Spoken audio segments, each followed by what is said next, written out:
You're watching Canadian Muslim News on Muslim Network TV. From Toronto, Ontario, I'm Catherine Bullock. Assalamu alaikum and greetings of peace. Today, a conversation with Hassam Munir, who is a research fellow at Yaqeen Institute, about some unknown stories of Muslim history in Canada. But first, some news headlines. Wilfred Laurier University commemorates Islamic Heritage Month. Little Mosque on the Prairie creator to release a new book. Islamic Relief Canada donates $3,000 to a Slough community initiative. 14 killed in Syria after bomb detonates in bus. And Muslim 500 recognizes Tanzanian president as Muslim Woman of the Year. And now the details. Wilfred Laurier University in Ontario has held multiple programs and workshops to commemorate Islamic Heritage Month. Workshops dealt with topics like Islamophobia in classrooms, mental health, and tokenism. Each program and workshop was designed to educate and resonate with Muslim and non-Muslim alike. Selda Sezen, a Muslim chaplain and faculty member, said that university attending students are at a vital stage. Their age group of 18 to 25 years old makes their experiences in life highly influential on their later development and formation of identity. She says that Islamic Heritage Month is a great way to counter Islamophobia and anti-Islamic rhetoric by speaking of commemoration and peace. Zakir Nawaz, the creator of the critically acclaimed show The Little Mosque on the Prairie, will be releasing a book in March 2022. The book, Jamila Green Ruins Everything, has been in the works since 2014. Nawaz wrote the book to help her understand the emergence of ISIS and their effect on American foreign policy. The satirical book follows an American Muslim woman on a journey to navigate her identity. Nawaz is also working on a new television series called Zakir. Residents in Slough, British Columbia, gathered together on Saturday to plant over 200 trees and shrubs.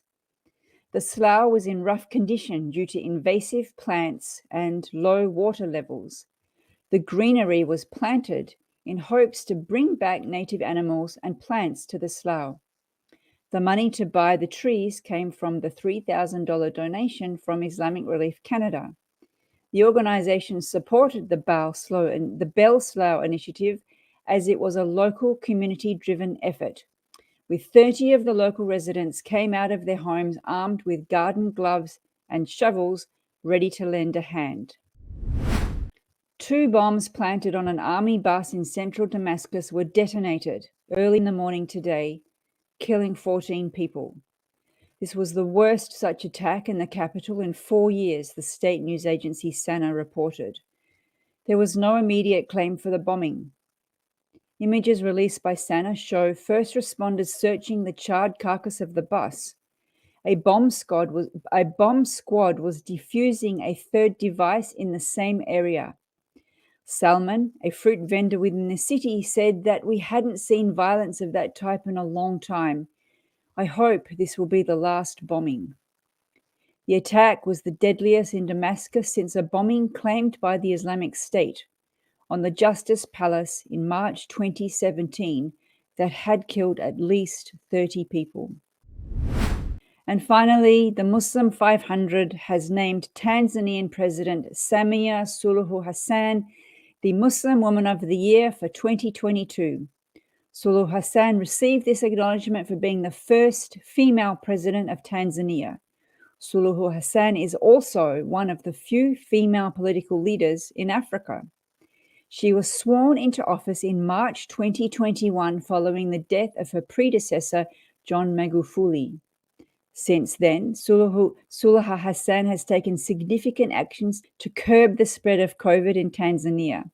She has also gone to great lengths to increase investor confidence to secure private economic contracts.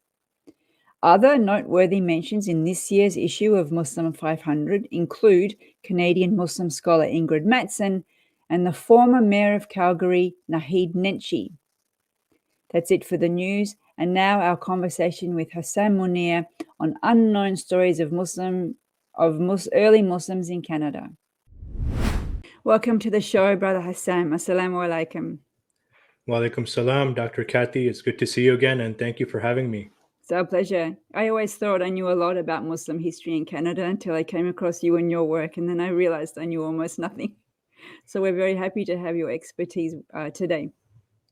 Really appreciate it. The first Muslims that people talk about that are well documented are James and Agnes Love from Scotland. And I've always wondered why their last name was Love. Can you enlighten us on anything about James and Agnes Love and when they were here and things like that? Well, to quickly go into the point about their last name, I actually did some digging into that because we have to do some digging. There's so little we know about them, sadly. And the love actually does not mean the English word love, but it is one of the very old Scottish surnames. But, anyways, that's a tangent. I have found through the work of Dr. Daoud Hamdani, the late Dr. Daoud Hamdani, who had found in the census records this indication that in 1871, a family living in southern Ontario of Scottish background, James and Agnes Love, and the first 8 of their children identified as Mohammedans in the census that was taken in that year.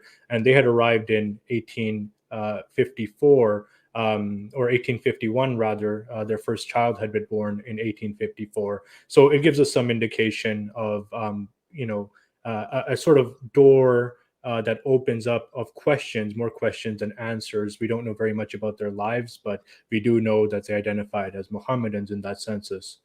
And we do we know about their descendants? I do know from what I've been able to trace so far that their descendants, it does not seem have remained Muslim, and they have scattered all over North America. Many of them have moved to the United States, but it's a work in progress.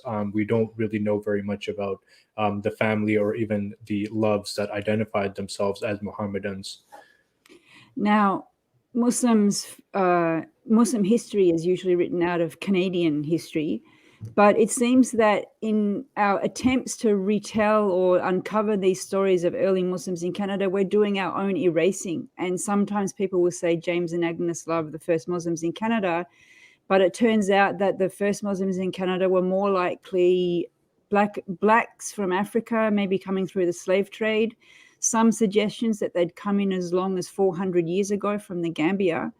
What do we know of, or what have you uncovered about the earliest Black Muslim in Canada? So, identity is in flux in this process of the transatlantic slave trade, and it's very, very difficult to determine a person's exact beliefs at a particular point in time. But we do have strong indications that many of the enslaved who were brought to the Americas, and scholars, historians actually estimate that perhaps up to 30% of the enslaved who were transported to the Americas were of Muslim background. And that slavery did exist in Canada as well, and it's very important to have that in mind, that those archives with those records do need to be opened up and explored, and may bring to our attention a lot more stories about Muslims who were potentially enslaved in the land that later became the nation of Canada. We know about Richard Pierrepoint. He was brought to the United States and enslaved there, but earned his freedom in the American Revolutionary War, and then became a founding member of Canada's Black communities in St. Catharines, Ontario, and Fergus, Ontario. And he was very likely of Muslim background, and he fought in the War of 1812 and was sort of celebrated as a defender of Canada. And we also know about Muhammad Bakwakwa, who was here in 1854 in Chatham, Ontario. He spent that year in Chatham while he was working on his slave narrative. He was definitely of Muslim background, and continued to make references to Allah and other sort of vocabulary that Muslims use throughout his life. And he was enslaved in Brazil and found his freedom in New York, moved around in the Caribbean, just basically trying to find ways home, right? And ultimately made his way to Chatham, worked on his slave narrative there as part of that effort. And how do we know that he was in Chatham? And how do we know the story of Richard Pierrepoint? So the story of Richard Pierrepoint has been documented through his will. So he left a lot of details about in the will that he wrote ultimately at the end of his life, as well as sort of local oral history that local historians in Ontario, from Fergus, Ontario, have sort of compiled through interviews. And because he was a storyteller, and the stories he told actually have been passed down for generation to generation to families in that region of Ontario to this day. In Muhammad Bakwakwa's case, he recorded all of the details of his life in his slave narrative, which he was writing in support of the abolition movement. So so you mentioned now the early Black Muslims who get written out not only of Canadian history but also Muslims when they're telling the story of their own history. There's so much that we're just still discovering. And recently I heard the story of somebody who we think might be the first Muslim from Bangladesh to come to Canada. What's his story? That's correct. So Muqsad Ali is quite well known actually among historians, and of course his own family, his own descendants, many of them have become very prominent members of American society, and that's because most of his story does play out in the United States. He was originally from a place in the Bengal region of India, of the Indian subcontinent, named Huli, and he was part of these traveling merchants who would come to the United States to trade their wares, especially textiles and things of that sort. And in 1903, he was present in Quebec for some time. We're not sure exactly for how long or what exactly he was doing there. It does seem that his intention was eventually to move on to the United States because that's what he did. But he was here in 1903, which is very, very early on. It is very, very early on. What's your favorite quirky history of a Muslim in Canada? So there's many quirky stories. One of my favorite is of a person named Frank Amory. So he was part of this wave of early Syrian Lebanese settlers who were coming to Canada and moving to the Prairie provinces. And he particularly found himself in Prince Albert, Saskatchewan. And it was there in Saskatchewan that he sort of became locally famous for solving a lot of crime cases, especially when things went missing. And of course, the most important thing, when people went missing, he would be asked actually by the local police forces, not only in Saskatchewan and Alberta, but even there's some cases in the United States where the police would ask for his help to find the missing bodies or the remains of people who had disappeared and were thought to be murdered. And he had a very high rate of success in identifying, quickly being able to find those bodies. So, well, not 100%, but it is a very, very curious kind of case of a person who would be called in from Prince Albert, Saskatchewan, all the way to Edmonton, Alberta, to help solve crime cases. And when one of his relatives actually asked him, like, how do you know? Like, how do you, and it's a very interesting kind of question. And he just said that it's a special gift that God has given me, that I just have like thoughts that kind of help me, reach these people. So he's attributing it to divine guidance. Now, you're what's called a public historian. Can you tell us, what that means, but also why should we care about all these early stories that you've been helping uncover and bringing out to attention? What does it really matter to us? So I think there are many different benefits and many different reasons why this is important. I was growing up in, for example, the Toronto District School Board. I spent 14 years there, and there were barely any references to Islam and Muslims, and especially not to Muslim Canadians. So we have been sort of written out of the history, and that is the history education that most people are likely to get, because they won't pursue history further in their education, or they won't maybe read very much about it, right? So that schooling is, when I was going through it, I was struggling because I did feel very new to this society, to this particular space, to this particular culture, that people who look like me, people who worship like me, people who shared the experiences that I shared, were outsiders. And that's how I was made to feel by that curriculum, the way it had been set up. And so I do not want children especially to have to go through that and feel like they are outsiders in this society, because the fact is that they're not, right, in that sense. And so the way to kind of shift the narrative has to be through the many different channels, which is not just education, right? Education is only one channel, but we're also learning through the media, right? We're also learning through social media and things of that sort, which is why I decided to go in the public history direction, just to get a more accessible way for people to learn about that history and other aspects of Muslim history and experiences. So to put it in my words, what I'm hearing you saying is that because of this feeling when you were growing up of being written out of Canadian history, when we discovered that there were Muslims here in the 1870s or the 1850s or the 1900s, it helps establish that Muslims are not new, they're not fresh off the boat, and they've made these contributions.